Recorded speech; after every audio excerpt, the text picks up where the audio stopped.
রাধেশ্যাম। রাধে রাধে।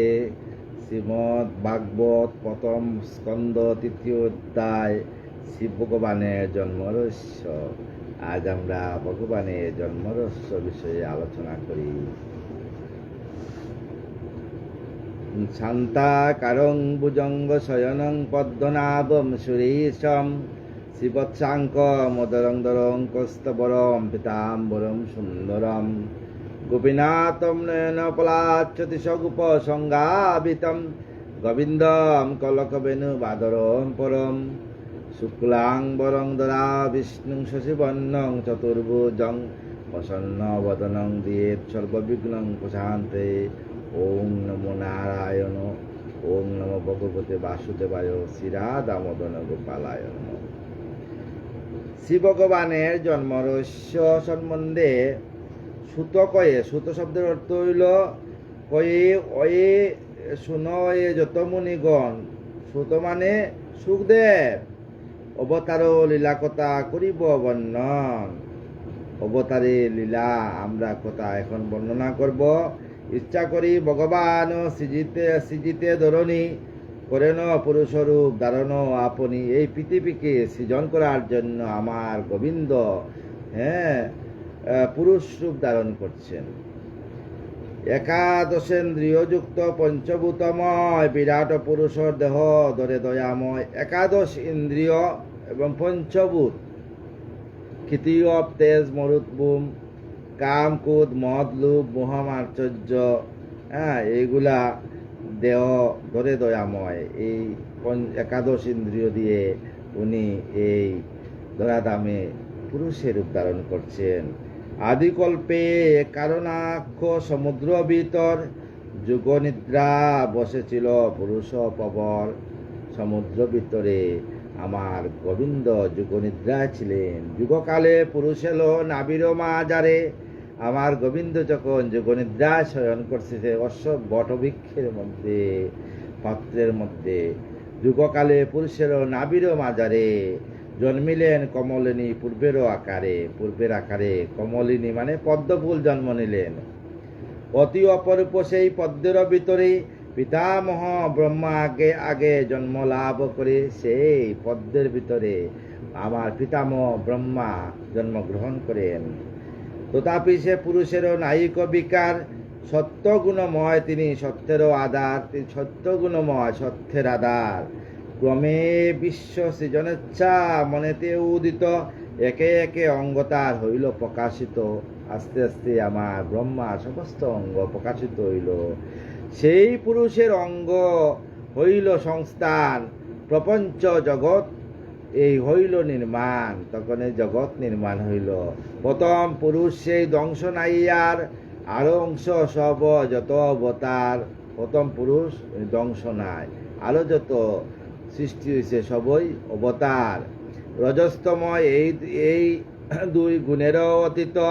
বিশুদ্ধ সত্যতে সেই রূপ বিরাজিত। বিশুদ্ধ রূপে সেই রূপ বিরাজিত। সহস্র সহস্র কর চরণ নয়ন। সহস্র মুকুট শিরে সহস্র সুবন। অতি অপরূপ জ্যোতির্ময় সেই আকার।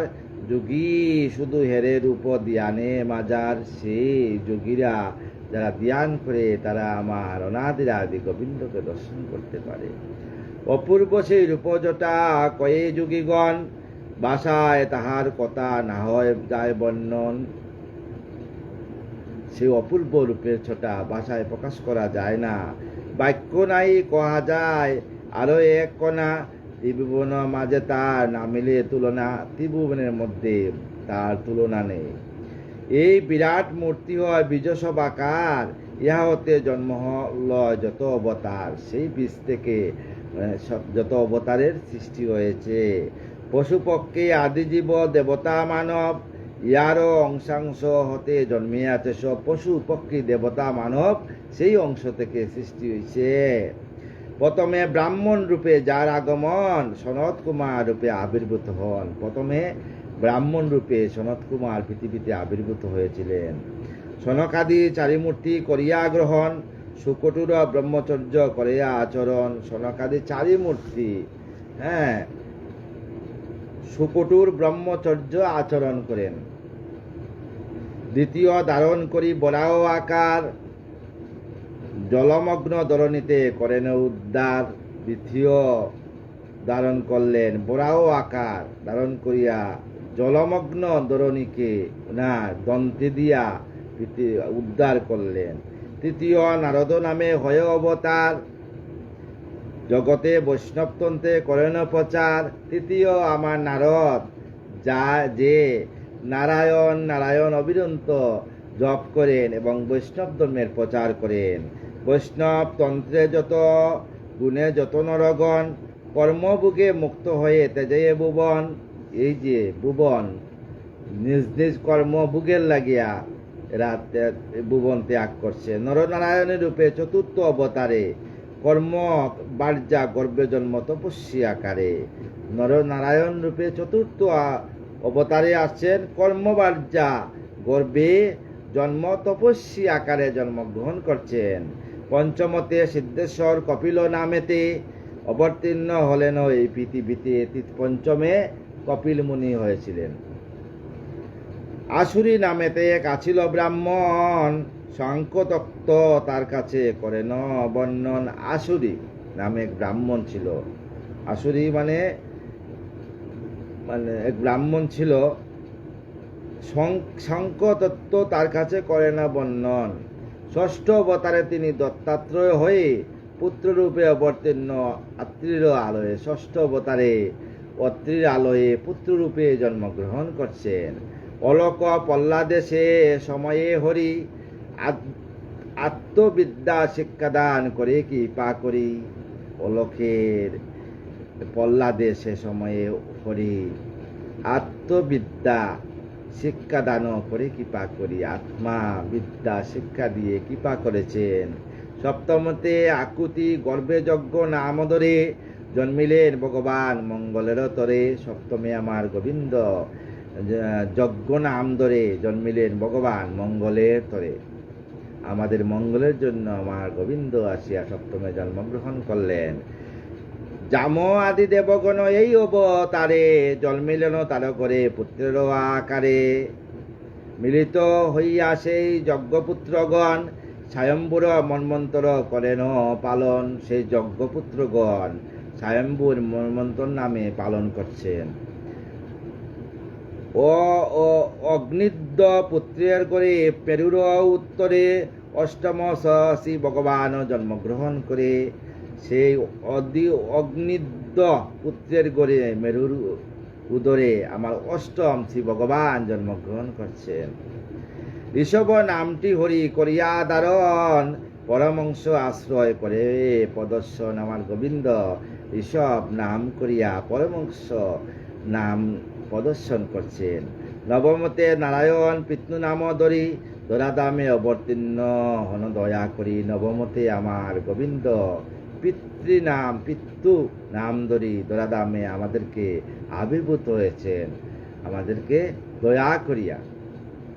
ঋষিদের প্রার্থনায় হরি সনাতন মনোহর রাজদেহ করিলা ধারণ। ঋষিদের প্রার্থনায় আমার গোবিন্দ মনোহর সে রাজদেহ ধারণ করলেন। শঙ্খ চক্র গদা পদ্ম সেইগুলো রাজদেহ ধারণ করলেন। অতঃপর পৃথিবীরে করিয়া দুহন লাভ করে নানাবিধ ঔষধি রতন। তারপর পৃথিবীকে বিভিন্নভাবে ঔষধি কবিরাজ। এই যে আমরা আয়ুর্বেদিক শাস্ত্র, প্রথম কিন্তু বাবা আয়ুর্বেদ শাস্ত্র পৃথিবীতে সৃষ্টি হয়েছে। আগে আমাদের দেখতাম জ্বর হইলে অল্প পান বা ওই যে আপনার পিপুল এগুলা গরম চাবাইয়া গরম জল খাইলে চলিয়া যাইত। এখন তো সব এলোপ্যাথিক ঔষধ, কিন্তু প্রথম কিন্তু সৃষ্টি হয়েছে আয়ুর্বেদিক ঔষধ। পৃথিবীতে প্রথম আমার গোবিন্দ আমাদেরকে রক্ষার জন্য, জরাদেহকে বিভিন্নভাবে রক্ষার জন্য ঔষধি রূপে আয়ুর্বেদ শাস্ত্রের সৃষ্টি করছিলেন। চাক্ষুষে নামেতে যবে আসেন মন্মন্তর, নিমজ্জিত হল পিতৃ জলেরও ভিতর। দশমে শ্রী ভগবান মৎস্যরূপ ধরি রক্ষিবারে বৈবস্বতে আনে মহিধরি। দশমে আমার গোবিন্দ মৎস্যরূপ ধারণ করছিলেন। দেবাসুর জবে করে সমুদ্র মন্থন, একাদশে ভগবান কর্মরূপী হন। যখন দেবা আর অসুর দিয়া সমুদ্র মন্থন হয়েছিল, তখন আমার ভগবান একাদশে ভগবান কর্মরূপী হন। কর্ম করার জন্য আমার গোবিন্দ আবির্ভূত হয়েছিলেন। সাগর মন্থনকালে রূপে এসে মন্দার পর্বত হরি রাখেন পৃষ্ঠতে। যখন মন্থন হয়েছিল, আমার গোবিন্দ কুর্ম রূপে, কচ্ছপ রূপে মন্দার পর্বত এই পৃথিবীকে উপরে ধারণ করিয়া সমুদ্র মন্থন করছেন। হায় দয়াল, এই নরজগৎ সৃষ্টির জন্য আমার প্রভু কি না করতেছেন, সেই অনাদিরাদি গোবিন্দ। আমি ভক্তকে ভালোবাসি। গোবিন্দ বলছেন, আমি ভক্ত আমার মাতা পিতা, ভক্ত আমার হিয়া। ভক্তকে আমি ভালোবাসি, আমি ভক্তের জন্য বারবার পৃথিবীতে আসবো। মন্দার পর্বত হরি রাখে পৃষ্ঠদেশে, মন্দার পর্বত পৃষ্ঠদেশে ধারণ করছেন। ধনন্তরী রূপ হয় দ্বাদশ তাহার। ধনন্তরীর তখন প্রথম ধনন্তরী রূপে, যে ধনন্তরী মানে বৈদ্য রূপে, দ্বাদশ তাহার করিলা সাগরতে অমৃত উদ্ধার। সেই করিলা পৃথিবী থেকে, সাগর থেকে প্রথম অমৃত উদ্ধার করলেন। ত্রয়োদশে ভগবান হরি সনাতন সুন্দর মোহিনী রূপ করিলা ধারণ। আমার গোবিন্দ তখন মোহিনী রূপ ত্রয়োদশে ধারণ করছেন সমুদ্র মন্থনের সময়। দৈত্যগণ মুগ্ধ করি আপন সুবায় সুধাপান করালেন যত দেবতায়। দৈত্যগণ যত দেবতাকে সুধাপান করলেন। চতুর্দশে নরসিংহ রূপেতে প্রকাশ পূরণ করেন হরি প্রহ্লাদের আস। চতুর্দশে নরসিংহ ভগবান রূপে আমার প্রভু ভক্তকে রক্ষা করছেন, প্রহ্লাদকে। হিরণ্যকশিপু ছিল অসুর প্রধান, বিষ্ণুদ্বেষী অহংকারী অতি বলবান। হিরণ্যকে বিষ্ণুদ্বেষী, আমার গোবিন্দকে বিদ্বেষী সেই বলবান, অতি বলবান। মাধুর নির্মাণকারী সহজে যেমন এরকা নামক তিন করেন বিদারণ। সেই তিনকে বিদারণ করছেন। হিরণ্যকশিপু দৈত্য উরুতে রাখিয়া, তেমনি বিদন্য হরি করে নক দিয়া। তখন আমার গোবিন্দ কি করলেন, হিরণ্যকে উনি নরসিংহ রূপ ধরিয়া তার উরুর উপরে, হিরণ্যক মানে উনি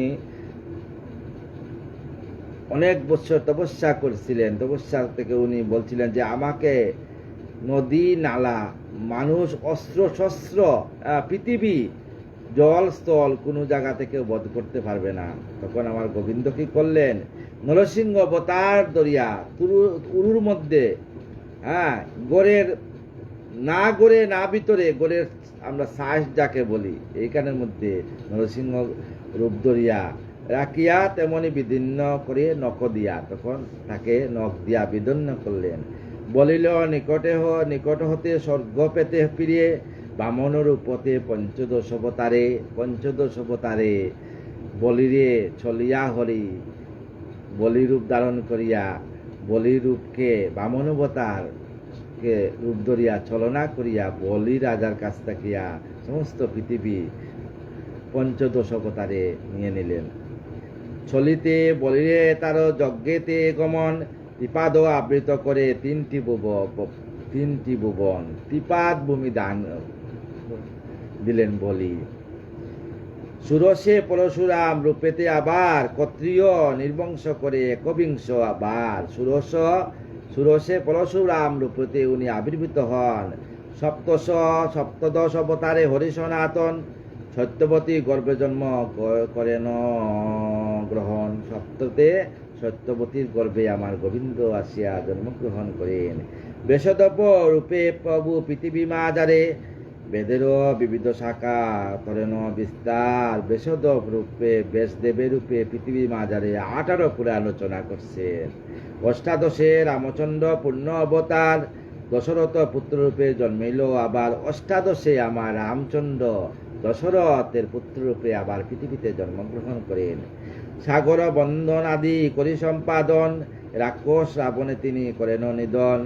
সাগর বন্ধন করছেন, যে আজও সেই বিদ্যমান আছে, সেই পাথরের মধ্যে, পাথর সমুদ্রের জলে ভাসিয়া থাকে, সেই পাথরের মধ্যে রাম রাম লিখিয়া প্রথম যখন সাগর বন্ধন হয়েছিল তখন এমনি পাথর রাখা হয়েছিল, পাথর সব ডুবিয়া যায়। হনুমান বলল, প্রভু কি করা যায় প্রভু, সব পাথর ডুবিয়ে যাচ্ছে। তখন হনুমানই বললেন যে আমি আমার প্রভুকে আমার হৃদয়ে স্থাপন করেছি, আমার প্রভুর নাম লিখবো। তাই হনুমান প্রতিটা পাথরের মধ্যে রাম রাম রাম লিখিয়া যখন জলে চাললেন, সব পাথর বাসিয়া উঠল। প্রভু বললেন, আমি হতে আমার নাম শ্রেষ্ঠ, আর নাম হতে আমার ভক্ত শ্রেষ্ঠ।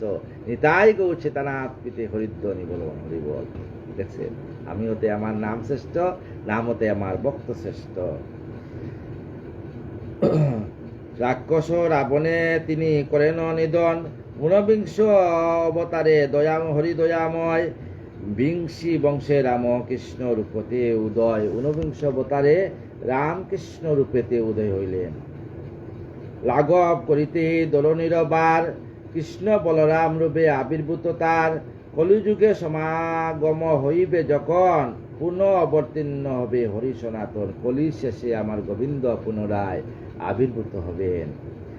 সুপবিত্র গয়াদামে পুণ্যময় স্থান, বুদ্ধরূপে অবতীর্ণ হয় ভাগ্যবান। গয়াতে যদি যান, বুদ্ধরূপে অবতীর্ণ হয়েছেন আমার ভগবান, সেইখানে গয়াসুর দেখবেন।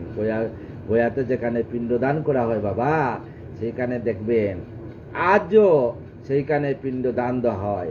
সেই ব্রিটিশের যুগে একদিন ব্রিটিশে কি লর্ড কার্জন নাকি, আমার দিক থেকে মনে বয়স হয়ে গেছে, মানে ব্রেইনে কাজ করে না, তাই বুললে মার্জনা করলেন। কোন ব্রিটিশ সাহেব বলে ওই দিন মানে একদিনের জন্য গয়াতে পিণ্ডদান বন্ধ করে দিয়েছিল। সঙ্গে সঙ্গে গয়াতে ভূমিকম্প শুরু হয়েছে। পরদিন থেকে আবার পিণ্ডদান হয়ে আছে। গয়াসুরকে আমার গোবিন্দ চাপা দিয়ে রাখছে। আজও গয়াতে বিকাল দিকে যাবেন, সন্ধ্যার সময় যাবেন, সাদা কাপড় নিয়ে যাবেন, পান্ডাদেরকে দিবেন। দেখবেন যেখানে পিণ্ডদান হয়েছে হরির চরণ, এখানে খুব পরিষ্কার করে দেওয়া হয়। তারপর সাদা কাপড় বিছানো দেওয়া হয়, দেখবেন বিছানোর মধ্যে আমার গোবিন্দের চরণ চিহ্ন উঠে। এই চরণ চিহ্ন আপনি মানে সাবান দিয়ে ধরলে ওটা আর যাবে না। যদি বিশ্বাস না হয় গয়াতে যাবেন। আজও আমাদের সনাতন ধর্ম পুনঃ যে এটা সত্যি অতি প্রাচীন ধর্ম, পৃথিবীর সৃষ্টির থেকেই আজও অবধি আছে, তার প্রমাণ বাবা গয়াতেই যাবেন আপনারা। বুদ্ধরূপে অবতীর্ণ হয়ে ভাগ্যবান, সেখানে বুদ্ধরূপে আমার প্রভু অবতীর্ণ হয়েছিলেন। বুদ্ধ গয়াতে যাবেন, খুব আনন্দ লাগে গেলে সেখানে। এ যুগেরও শেষে যাবে নিপতির দল, দস্যু যম আচরণ করিবে কেবল। এই যুগের শেষে, কলির যুগের শেষে সমস্ত নিপতিরা দস্যুরূপে আবর্তন করবেন। দেখতেছেন না, সব জায়গায় জায়গায় প্রত্যেক দেশে দস্যুরূপে নিপতিরা মানে আচরণ করতেছেন। বিষ্ণু দশা নামে এক ব্রাহ্মণের গড়ে কল্কিরূপে আসবেন কল্যাণের তরে। বিষ্ণু দশা নামে এক ব্রাহ্মণের গড়ে আমার গোবিন্দ আবার আসবেন ভক্তের উদ্ধারের জন্য। সত্যগুণময় হরি সকলের সার, সীমা সংখ্যাহীন হয় তার অবতার। আমার সেই হরি সীমা সংখ্যাহীন অবতার রূপে আসবেন বাবা। সকল সরসী হতে নদী আগমন, যেমন বইয়া যায় তারা অনুকন, তেমনি পুরুষ হতে জন্মে অবতার। এক ভগবান হতে উদ্ভব সবার, এক ভগবান হইতে সকলের উদ্ভব। প্রজাপতি দেব ঋষি মনু মানব, একমাত্র ঈশ্বরের অংশে তারা সব, ঈশ্বরের অংশে সবাই। কোন অবতারে অংশ মাত্র তার, কলা মাত্র হয় শুধু কোন অবতার। কেবল শ্রীকৃষ্ণ মাত্র কর অবদান, স্বয়ং ঈশ্বর তিনি পূর্ণ ভগবান। কেবল আমার গোবিন্দ হইলেন স্বয়ং পূর্ণ ভগবান, আমার শ্রীকৃষ্ণ পূর্ণ অবতার। জন্মলয়ে ইন্দ্র শত্রু যতক দানব, যখন সংসারে আসি করে উপদ্রব। যখন দানবরা আসিয়া সংসারে দানবে অত্যাচার হবে, যুগে যুগে আসে হরি হয়ে অবতার, প্রপুরিত জীবগণে করেন উদ্ধার। গীতাতে বলা হয়েছে না, যদা যদা হি ধর্মস্য গ্লানির্ভবতি ভারত, অভ্যুত্থানাং মহাধর্মস্য তদাত্মানং সৃজাম্যহম। পরিত্রাণায়ং সাধুনাং বিনাশায় চদ্দিষ্কৃতম ধর্ম সংস্থাপনার্থায় সম্ভবানে যুগে যুগে। আমি সাধুদের জন্য, আমার ভক্ত উদ্ধারের জন্য বারবার পৃথিবীতে আসিয়া জন্মগ্রহণ করবো, আমার গোবিন্দ বলছেন। মানে পপীড়িত জীবগণের করে উদ্ধার, জীবগণকে উদ্ধারের জন্য আমার গোবিন্দ বারবার আসবেন। যেজন পবিত্রভাবে হয়ে এক মন এ অবতার লীলা করেন কীর্তন, যে পবিত্রভাবে ভাগবত কথা শুনে সে অন্তে রাধারানীর নাম শ্রীচরণে দাসত্ব লাভ করে, দূর হয়ে যায় ভব দুঃখ, চিরসুখ তার উন্মুক্ত সতত হয় স্বর্গের দুয়ার, তার সমস্ত দুঃখ চলিয়া উন্মুক্তভাবে স্বর্গের দুয়ার খুলিয়া যায়। মায়ারও কল্পনা বলে জগত ঈশ্বর ধরেন বিবিধ রূপ বিশ্বের ভিতর, আমার বিভিন্ন রূপে বিশ্বের মধ্যে আমার গোবিন্দ আবির্ভূত হয়েছে, বিভিন্ন ধর্ম রূপে আবির্ভূত হয়েছে, শুধু একটা ধর্ম নয়, বিভিন্ন ধর্ম, কিন্তু প্রথম সনাতন ধর্ম, তারপর এটা থেকে বিভিন্ন ধর্ম রূপে আবির্ভূত না হইলে এই বিশ্ব পৃথিবীকে কিভাবে উনি পালন করবেন। নাহি তার দেহ তিনি ব্রহ্ম নিরাকার, সর্বত্রই বিরাজেন গৃহ নাই তার। আমার গোবিন্দর কোনো দেহ নাই বাবা, উনি নিরাকার। কিন্তু আমরা কি করি, আমরা মনে শান্তির জন্য আকার নিয়ে পূজা করি, বুঝছেন? কি সাধ্য তারে প্রাণী হেরিবে নয়নে, মায়া মাত্র এরূপ প্রকাশ ভুবনে। এই যে ভুবন পৃথিবী একমাত্র মায়া, চোখ মুজলে অন্ধকার, রাত্রে যখন শুয়ে যাবেন পরদিন যে হবে কিনা না কেউ ভাবতে পারি না। তাই আমাদের কিসের অহংকার? এই মায়া সংসারে কোনো অহংকার নাই, এই দেহের অহংকার নাই। এই দেহ একদিন না একদিন শেষ হয়ে যাবে। কি সুন্দর দেহ ছিল, আজ দেখেন মাথার চুল পড়ে গেছে, দাঁতও একটা দুটা পড়ে যাচ্ছে, দাড়ি পেকে গেছে, সব মানে শেষের দিনে রাস্তা চলে যাচ্ছে। মায়া মাত্র রূপ হয় প্রকাশ ভুবনে, মেঘ হেরি বাবি মুরা দেখিনু আকাশ, উড্ডিন দুলিরে হেরি বাবি যে বাতাস। সেই রূপ জীবগণ ব্রহ্মবশে স্থিয়, পরমাত্মারে তারা ভাবে দর্শনীয়। জীবগণ সেই পরমাত্মাকে দর্শনীয় বলে ভাবে। মোহ বসে বুদ্ধিহীন যতন রগণ, জীবাত্মার স্থূল রূপে করেন চিন্তন। মোহ বসে আমরা, আমার ছেলে, আমার মেয়ে, আমার বাবা, আমার মা, কিন্তু ভাবলে কিছু নাই। যাদের মধ্যে এই ভাবনা শেষ হয়ে যায় তারা কিন্তু বৃন্দাবনে রাধারানীর যুগল চরণে যাওয়ার জন্য পাগল হয়ে যায়। তাই বৃন্দাবনে যাইতে হইলে রাধারানীকে ডাকতে হবে। রাধারানীর ইচ্ছা না হইলে বৃন্দাবনে যাওয়া যাবে না বাবা। যদিও বৃন্দাবনে যান টাকা টোকা নিয়ে, প্রচুর মানে অহংকার নিয়ে, রাধারানী যদি কৃপা না করেন আপনি বৃন্দাবনে থাকতে পারবেন না। বৃন্দাবন চালিয়ে আপনাকে আসতে হবে। তাই রাধারানীকে কৃপা পাওয়ার জন্য রাধা রাধা নাম করবেন। মোহবশে বুদ্ধিহীন যত নরগণ, জীবাত্মা রূপে করে চিন্তন। শুধুমাত্র তাই নয়, বিমূঢ় মানব লিঙ্গদেহ বলি তারে চিন্তা করো সব। এ মূঢ় মানব, আমাদের এই দেহ থেকে যখন আত্মা বাইরায় তখন লিঙ্গ দেহ, একটা চুলকে 10 ভাগ করিয়া যে 1 ভাগ হয় বাবা, সেই 1 ভাগ রূপে আত্মা বাইর হয়ে যায়। তাকে অনুবীক্ষণ যন্ত্র দিয়ে ধরে রাখা যায় না। আত্মাকে রাখার জন্য বিজ্ঞানীরা কাচের গোড় বানাইছিল, বানাই একটা মানুষকে রাখছিল। তার যখন সময় হয়ে গেছে পট করে কাজ ফাটিয়া চলিয়া গেছে। তাকে কি রাখা যায়? আত্মাকে বন্ধন করি। তাই বলছে সময় বলবান না মানে ধর্মজ্ঞান, সদাই কর্ম পাশে বান্ধি। আমাদের কর্মের মধ্যে যা আছে বাবা তাই হবে। আসবে সমন, করবে দমন, শুনবে না তোর বিনয় বচন। যেদিন আমাদের সমন আছে বাবা, সেদিন তার বিনয় বচন শুনবে না। অব্যক্ত শরীর উহা নাইকো আকার, তথাপি তাহারে কেবা করে অস্বীকার। এই অব্যক্ত শরীর, এই শরীরে কোনো আকার নাই। সূক্ষ্ম দেহ যদি কবু নাই যায় মানা, পুনর্জন্ম কিরূপতে যাবে তবে জানা। যদি কেউ ভাবে যে পুনর্জন্ম বলতে কিচ্ছু নেই, তাহলে মাঝে মধ্যে দেখবেন অনেক জায়গাতে সিসিটিভিতে অনেক কিছু আত্মারূপী দেখা যায়। এই আত্মা নাই দেখা যায়। তাইলে পুনর্জন্ম কিরূপেতে হয়? আমার নেতাজি সুভাষচন্দ্র ক্ষুদিরাম বসু রূপে কি বলছিলেন? 2 মাস 10 দিন পরে আসবো মাগো মাসিমার ঘরে, চিনতে যদি না পারো মা দেখবো গলায় ফাঁসি। তাই সুভাষচন্দ্রের গলায় দাগ ছিল না, উনি তো আবার পুনর্জন্ম হয়েছে, হয় নাই? তাও তো সত্যি। সনাতন ধর্মে যা লেখা আছে সমস্ত কিছু সায়েন্সের মধ্যে লেখা আছে। সনাতন ধর্ম একটা সায়েন্সের মধ্যে বিচার করে বাবা। নিগুণ চিন্ময় হরি অনিরাকার, সর্বভূতে আত্মারূপে উদয় তাহার। আমার গোবিন্দ সর্বভূতে আত্মারূপে বিচরণ করেন। জ্ঞান চক্ষু বিনা জীব বহু চেষ্টা করি, নাই পারে দেখিবারে সুখ্যাতিত হরি।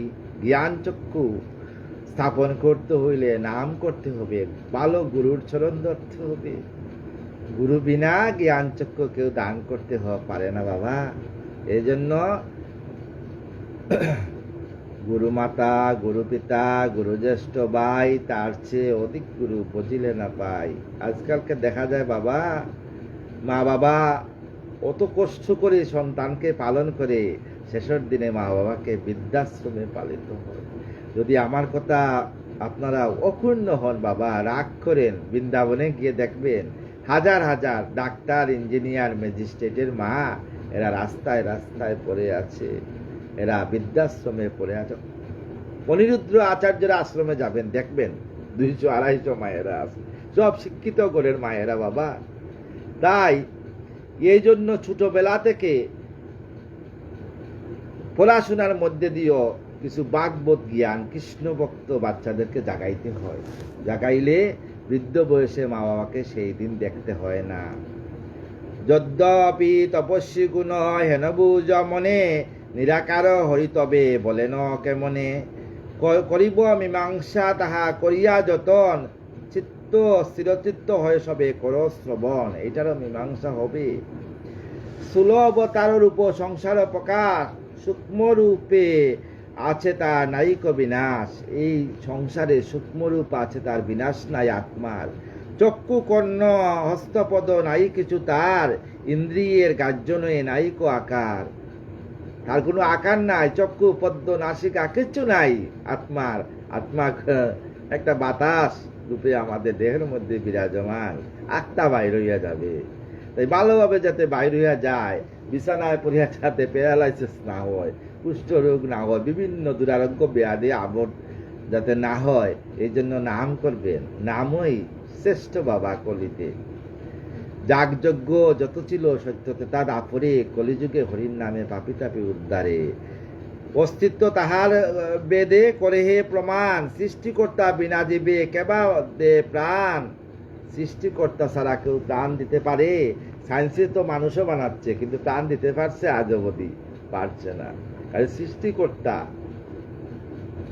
অজ্ঞান হইবে দূর যবে জ্ঞান বলে, সূক্ষ্ম স্থূল সূক্ষ্ম একমাত্র বুঝিবে সকলে। ভক্তি বসে যবে হয় শুদ্ধ চিত্তমন, দূরে যাও রূপ সুখ আদি অগণন। ভক্তি করতে হবে, ভক্তিতেই মুক্তি। ভক্তি করলে, সদা নাম করলে সমস্ত দুরারোগ্য ব্যাধিও বাবা শেষ হয়ে যায়। আমি ওই প্রেমানন্দনাথ বাবাজিকেও দেখেছি। আরেক মাতাজির কথা বলছি, এখন মনে হয়েছে ভাগবত আলোচনা করতে করতে। কলকাতার এক মাতাজি, উনার ক্যান্সার হয়েছিল বাবা। তা আমি মাঝে মধ্যে কিন্তু আজও ফোন করে বৃন্দাবনে খবর নেই। মাতাজি বৃন্দাবন সারিয়া, খুব ইচ্ছা ছিল মাতাজির যাদের বৃন্দাবনে দেহ রাখবেন, তাই বৃন্দাবন সারি উনি কলকাতা সারিয়া বৃন্দাবনে চলিয়া গেছেন। আমি ছিলাম বৃন্দাবনে ভীমকুঞ্জ, মধ্যে মধ্যে মাতাজি আসছেন, আসিয়া প্রসাদও পাইতেন। তো লাস্টে কিন্তু তারপরেও আমি 6 মাস দেখি আছি উনি আছে। তারপরে কয়দিন আগে আবার ফোন করছি যে মাতাজি আজও জীবিত আছে। ভক্তিতে মাতাজিকে দেখেন, ক্যান্সার, ওনাকে কিছু করতে পারতেছে না, ক্যান্সার যেমনি এমনিই আছে। ডাক্তাররা বলছে মাগো তোমার এখন স্পাইড করে না, যেমনি এমনি আছে। তো নাম আর ভক্তি আর বিশ্বাসে মুক্তি। বিশ্বাসে মিলায় কৃষ্ণ তর্কে বহুদূর। বিশ্বাস করি যদি কেউ দুর্বাঘাসের রস খায় বাবা, সেটাও ঔষধি রূপে কিন্তু হয়ে যায়। দূর হয়ে যায় দুঃখ সুখ আদি অগণন, তখন পরম তত্ত্ব উদয় অন্তরে। ভাবে সর্ব ব্রহ্মময় সংসার ভিতরে, ভাবে সর্ব সংসার ভিতরে ভাবময় হয়ে যায়। যতদিন জীবর হয়ে মায়াতে মোহিত, ততদিন জ্ঞান নাই হয় প্রকাশিত। যতদিন আমরা মায়াতে থাকি ততদিন আমাদের জ্ঞান হবে না। আমার ছেলে, আমার মেয়ে, ছেলেকে ডাক্তার, ইঞ্জিনিয়ার, ম্যাজিস্ট্রেট বানাইতে হবে। এই কয়দিন আগে কাশি একটা সোশ্যাল মিডিয়ায় নিউজ দেখছি, কাশিতে এক বাবাজি, উনি কয়েক কোটি টাকার মালিক, এক ভদ্রলোক। উনার মেয়ে একজন মানে কোর্টের ম্যাজিস্ট্রেট, ছেলেরা, এক ছেলে চাকরি করে, এক ছেলে বড় বিজনেসম্যান। বাবা অনাথ আশ্রমে পড়িয়া মারা গেছেন, বাবাকে দর্শন করতেও আসে না। তাইলে দন জন মায়ার কি সংসার? ত্যাগ করুন এই মায়া, নাম করুন। হ্যাঁ, আমি বলি না আপনারা ত্যাগ করে সন্ন্যাস নিবেন, সংসারেই তাকিয়া ছেলে মেয়েকে হরি নাম দিবেন, ভালো ভালো কথা শোনাবেন, হ্যাঁ, কৃষ্ণ কথা শোনাবেন, বিভিন্ন গ্রন্থাদি নিজেরা পড়িয়া এদের সঙ্গে গল্প আলোচনা করবেন। দেখবেন তখন এরা যে মা বাবাকে কি জিনিস সেটা এরা জানতে পারবে। শেষের দিনে মা বাবাকে অনাথ আশ্রমে গিয়ে মারা যেতে হবে না বাবা। যতদিন জ্ঞান নাই হয় প্রকাশিত, কর্মাদির বলে জ্ঞান হইল উদিত। উপাধি বিহীন ব্রহ্মে হয় সে বিদিত, কর্ম জন্ম নাহি তার ব্রহ্ম সনাতন, কল্পনাতে তাহার রূপ করে জ্ঞানীগণ। অবিদ্যা সংসঙ্গে জন্ম করিয়া গ্রহণ, কর্ম করে ভগবান সুনমুনিগণ। যদিও জনম লাভ করে পরবেশ, তথাপি জীবয় অনেক বিশেষ। যদিও সে জন্ম লাভ করে পরবেশ, তথাপি জীব অনেক বিশেষ হয়। সৃজন পালং ধ্বংস করিও নিবার, তথাপি নিলিপ্ত তিনি সদা নিরাকার। আমার গোবিন্দ তথাপি নিরাকার। তর্ক আলোচনা করি যত মূঢ়জন, না বুঝিলে পারে তা লীলা প্রয়োজন। যারা বুঝে না তারা কুতর্ক কু আলোচনা করে বাবা। ওই দিন আমাকে এক ভদ্রলোকে মানে ভিডিওর মধ্যে বলছে, প্রভু আমি রাধারানীকে বিয়ে করতে চাই, রাধারানীর মতো সুন্দরী মেয়ে। এ জগতের সৃষ্টির প্রতীক, যে সৃষ্টি লীলা মা রাধারানী, যাকে তুমি যে রাধারানীকে পাওয়ার জন্য, হ্যাঁ, আয়ান ঘোষ, হ্যাঁ, মা লক্ষ্মীকে পাওয়ার জন্য অনেক বৎসর তপস্যা করতে করতে আমার গোবিন্দকে আনছে, আনিয়া বলছে মা লক্ষ্মীকে আমি শ্রী রূপে পেতে চাই। বলছে তুমি পাবে, পাবে, কিন্তু তুমি নপুংসক হবে, তুমি স্পর্শ করতে পারবে না। আমাকে বলছে রাধারানীর মতো সুন্দরী। আরে নাম করো। আমি বললাম বাবা তুমি যে ধর্মেরই লোক থাকো না কেন, তুমি সেই ধর্মের নাম করো বাবা। যদি নাম করো তুমি রাধারানী কি এর চেয়ে আরো বিশ্ব সুন্দরী তুমি লাভ করতে হবে, কিন্তু তোমাকে নাম করতে হবে, তোমার উপাসনা করতে হবে। উপাসনা করলে প্রভু তোমার উপাসনা শুনবেন এবং উপাসনার ডাকে তোমাকে যথাসাধ্য আশীর্বাদ করবেন বাবা। না বুঝিতে পারে সেই লীলা প্রয়োজন, নটরাজ শ্রীহরির নাট্যলীলা যত, কারণ তাহার মনোবাক্যর অতীত। নটরাজ আপনারা দেখবেন নাটকের রঙ্গমঞ্চ আমাদের মানব, এই মানব দেহ, নাটকের মধ্যে লোকেরা উঠে বাবা, উঠিয়া বিভিন্ন হা হা হু হু করিয়া নাচে, নাচিয়া আবার আগে যাত্রা গান ছিল বাবা, এগুলা ছিল না। নটি বিনোদিনী, অগ্নিকন্যা, হ্যাঁ, এগুলা ছিল, এগুলা আমাদের সময় ছিল আগে, খুব দেখতাম এগুলা, বাবা নিয়ে যাইতো এগুলা দেখার জন্য। শিক্ষা নটি বিনোদিনী অনেক আমার কিন্তু আজও কিন্তু এই মাঝে মধ্যে ইউটিউবে দেখি, খুব ভালো লাগে বাবা। সেই প্রভু দেখেন কত বড়, আমার ঠাকুর রামকৃষ্ণ তাকে শেষের দিনে তাকে উনি কুলে তুলে নিচ্ছেন। তো দেখেন বাবা, একটা নাটকের রঙ্গমঞ্চ আমাদের মানব জীবন, শেষের দিনে আমরা নাচিয়া শেষ হয়ে যাই। তাই অহংকার কিসের? কারণ তাহার মন বাক্য অতীত, না বুঝে রহস্য লীলা বুদ্ধির রূপে দল্পে নরণ, হরিনাম রূপ জল্পতে তৎপর। না বুঝিয়া এরা হরিনাম করে না, বুঝতে হবে হরিনাম করতে। বিমূঢ় মানব যত আছে দরাতরে, কেমনে মহিমা তার বুঝিবে সকলে। যিনি পাদপদ্ম তার করেন বঞ্জনা, কিছু জানিবারে পারে সেই ভক্তজনা। যিনি আমার গোবিন্দের পাদপদ্ম করেন সে ভাগবত পড়বেন বাবা। ভাগবত পড়লে, যেমন বিভিন্ন ভাষায় ভাগবত আছে, পড়বেন, পড়লে মনে আস্তে আস্তে সব শিখতে পারবেন। যদি বড় বড় বড় বড় ভারতবর্ষের বড় বড় যেখানে বড় বড় যারা যারা আছেন, বড় বড় যেগুলা লাল বাহাদুর শাস্ত্রী সবসময় পকেটে ভাগবত রাখতে, গীতা, ছোট গীতা রাখতেন যাত্রাতে। দেখেন এরা কিন্তু গীতা পাঠ করতেন। এত কিছু গীতার মধ্যে ভাগবতের মধ্যে আছে যা ভারতবর্ষের মধ্যে একটা রাজ্য সাম্রাজ্য চালাইতে পারবে যারা, তারা সবাই কিন্তু ভাগবত বিশ্বাসী, সবাই কিন্তু ভাগবতের জ্ঞান লাভ করছেন। এই যে ভারতবর্ষে যারা যারা আসছেন, আজও অবধি যারা যারা আছেন, সবাই কিন্তু ভাগবত বিশ্বাসী ছিলেন। সবাই ভাগবতকে দর্শন করিয়া কিন্তু ভারতবর্ষ পালনা আজও করতেছেন। আগামীতে কিন্তু আরো উত্তম রূপে রাজারা ভারতবর্ষে আসবেন। সেদিন আমরা এই আমাদের কৃপা হবে না, এই দেহ আর এই দেহ নষ্ট হয়ে যাচ্ছে, তো সেদিন আমরা নাও দেখতে পারি। কিন্তু আমরা না দেখলে মনুষ্য জন্ম যখন যদি আবারও আসি, আবারও যাতে কুকুর জন্ম রূপে ভারতবর্ষে আসি, জন্মগ্রহণ করি। কারণ বিদেশের এক বাবাজি বলছেন যে ভারতবর্ষ বিরাট পুণ্যবান দেশ, এই দেশে যদি কুকুর রূপে আসে সেও কিন্তু পুণ্যবান, কুকুর রূপে আসিয়া কিন্তু সেও পুণ্যবান। আমরা এই পুণ্যবান দেশে তাকিয়া, যেই দেশে রামচন্দ্র, ভগবান শ্রীকৃষ্ণ, চৈতন্য মহাপ্রভু, বিভিন্ন এছাড়া বিভিন্ন কবি, বিভিন্ন মানে মহর্ষিগণের জন্ম হয়েছে, সেই দেশের ভূমি হইল পবিত্র ভূমি। তাই পবিত্র ভূমিতে জন্ম নিয়ে আমরা কি করতেছি? আমরা পবিত্র ভূমিকে যদি আমরা আরো পবিত্র বানাইতে চাই, তা আমাদেরকে সাধুর আশ্রয় হবে, ভাগবতের আশ্রয় করতে হবে। আমি বলি না যে আপনারা সাদা কাপড় পরেন, তিলক করেন, করিয়া সাজিয়া থাকেন, না না, বাট নেবার এটা না করলেও চলবে। আপনি সুশাট পরিয়া ঘরের মধ্যে ভাগবত পড়বেন, বলিয়া ভাগবত পড়িবেন, গীতা পড়বেন, গীতা জ্ঞান লাভ করবেন, তাতেই আপনার আনন্দ। দরকার নাই না মানুষের সামনে। কিন্তু আমাকে বলতে পারেন, আমাদের তো বাবা ব্রাহ্মণ মানুষ, জন্মটাকেই আমাদের এই ড্রেস বাবা পরিধান করে আসছি। আর কয়দিন, এখন আর সুশাট পরার সময় নেই, শেষের দিনে চলে সময়, আর গোনার সময় রয়ে গেছে।